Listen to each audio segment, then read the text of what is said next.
Oi, gente! Hoje eu vim trazer para vocês os meus 10 quadrinhos favoritos que eu li em 2023. Foi um ano que eu resolvi ler mais quadrinhos. Eu percebi que eu tenho gostado muito de livros nesse formato e é algo que eu quero expandir mais aí ao longo dos anos. Então, em 2023 eu consegui ler 33 quadrinhos, incluindo mangás, HQs, graphic novels. E daí eu selecionei aqui para vocês os meus 10 favoritos, que assim, ó, foi difícil escolher porque teve vários 5 estrelas. Gente, foi difícil fazer o ranking também, mas eu acho que eu consegui fazer aqui do 10º até o primeiro.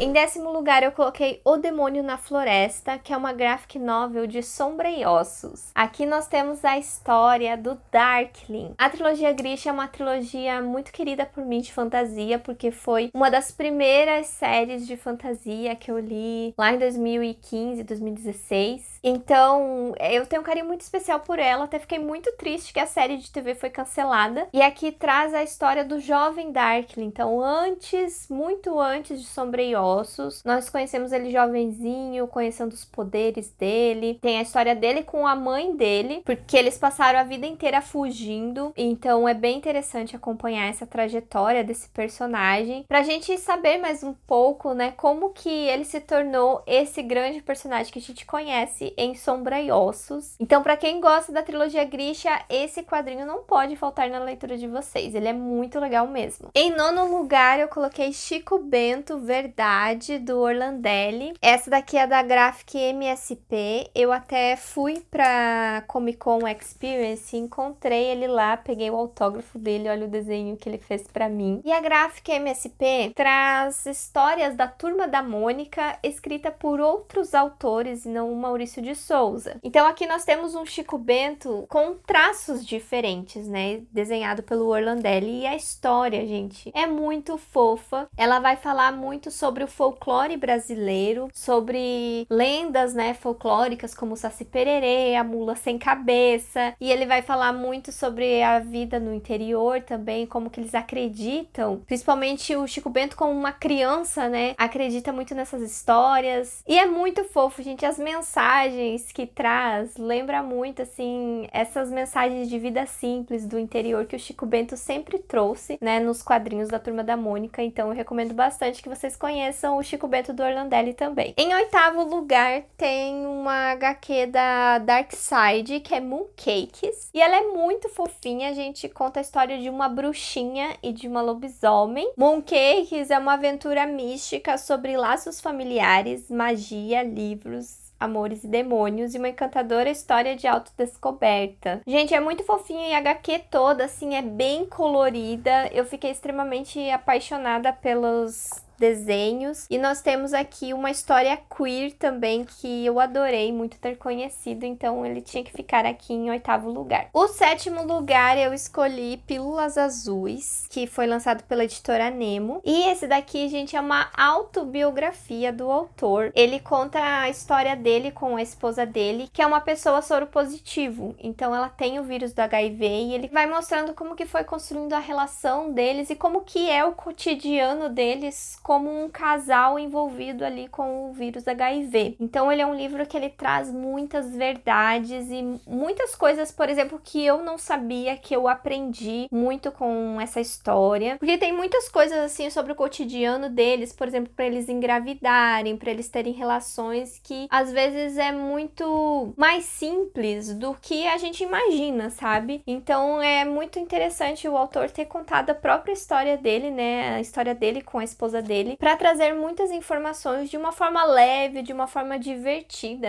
O relacionamento, a história do relacionamento deles é muito divertida, assim, também de acompanhar, muito legal. O 6º lugar também temos uma história queer, que é O Príncipe e a Costureira. Nós temos aqui a história de um príncipe que ele gosta muito de vestidos, de usar vestidos. Daí ele gosta de colocar uma peruca, um vestido e assumir uma outra identidade. E daí ele acaba encontrando uma costureira perfeita para ele, que faz os vestidos dele e sabe toda a história e o segredo dele. Então é muito fofo, gente, esse livro também. E as ilustrações são bem coloridas, bem divertidas de acompanhar. Então eu adorei muito muito esse livro. Agora vamos pro top 5. Em quinto lugar, eu escolhi Cães, que já é de uma autora coreana que eu amo muito as outras graphic novels dela, é da mesma autora de Grama, A Espera. E esse daqui, ó, foi um livro muito fofinho. Ele vai falar sobre como os cachorros podem mudar a vida dos seus donos. É uma HQ autobiográfica também, porque ela conta a história de como que ela conheceu os cachorrinhos dela, história dela com o marido dela e os cachorros. E ao mesmo tempo ela aproveita o livro para fazer várias denúncias de maus tratos, falar um pouco também ainda da cultura que pode ainda existir em alguns lugares lá na Coreia de comer cachorros. Então ela faz esse tipo de denúncia aqui na história que ela trouxe. E, gente, não é um livro triste, tá? Não fiquem com medo de ler esse livro pensando que é um livro triste, que o cachorro morre, que tem coisas absurdas. Tem algumas partes emocionantes, mas ele é uma história, assim, fofinha e que dá um quentinho no coração ali em relação à vida dela com os cachorros dela. A parte, assim, mais emocionante fica por conta de como que ela conheceu o segundo cachorrinho dela, que eu acho que foi algo, assim, que tocou bastante na história. O quarto lugar vai pra Balada para Sophie. Essa história, gente, eu achei meio parecida com Os Sete Maridos de Evelyn Hugo. Então, pra quem gosta desse livro, impossível alguém não gostar, né? Eu acho que vai gostar muito dessa graphic novel. Ele vai contar a história de um pianista. Ele já tem ali uma idade avançada, ele tá doente também. E daí aparece uma moça querendo saber sobre a história dele, uma jornalista, se eu não me engano, pra escrever sobre a história desse grande pianista. E daí ele começa a contar a história dele, do passado dele, assim, é muito interessante. Depois a conexão, né, também que a jornalista tem na história. Gente, perfeito. Ele é muito, assim, vibe Evelyn Hugo. Então eu acabei amando muito e ele ficou aqui em quarto lugar. E, gente, o meu top 3 ficou para os mangás que eu li em 2023, que agora é minha nova paixão, ler mangás. Mas, por enquanto, eu estou lendo aqueles de volume único ou que tem poucos volumes, tá? Porque eu sei que tem séries de mangás ali que são 30 volumes e um monte. Eu não estou preparada para isso por enquanto. Em terceiro lugar, eu escolhi Confins de um Sonho. Ele é uma história sáfica onde nós temos duas velhas amigas. Elas já estão numa idade avançada aqui no começo da história. E daí, além de ser um mangá onde você lê de trás pra frente, a linearidade da história delas também é como se fosse de trás pra frente, porque começa com elas idosas e depois vai voltando os anos até a juventude delas, quando elas se conheceram. Então vai contando toda a história ali da relação entre elas, da amizade delas. E assim, ele é um livro muito tocante, ele é um livro triste. Então acho que por isso que ele me comoveu bastante.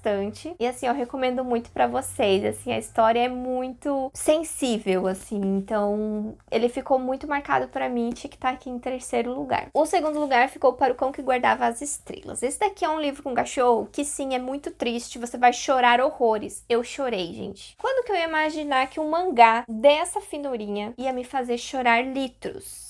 Eu chorei, gente, desesperada com esse livro, vocês não têm noção. Aqui nós temos a história pelo ponto de vista desse cachorrinho e o seu dono. E assim, é só isso que eu vou contar pra vocês. A vida do dono dele vai te impactar bastante, porque no começo você imagina que é um personagem que talvez não mereça tanto o seu afeto, a sua empatia, mas conforme você vai conhecendo ali por que ele é assim, por que ele acabou se tornando uma pessoa solitária e o cachorro acaba sendo sua única companhia, assim, meio que te comove muito. Você se comove muito com essa história, gente. E assim, gente, pra chorar muito. Pra chorar mesmo. Então ele tinha que estar aqui em segundo lugar. E o primeiro lugar, gente, vai pra uma trilogia. Eu coloquei aqui a trilogia como primeiro lugar, que são esses 3 livros, que é A Lanterna de Nyx. Gente, ó, os livros são assim, ó. Esse aqui é o primeiro volume. Tem essa capa e essa aqui. O segundo volume é essa capa.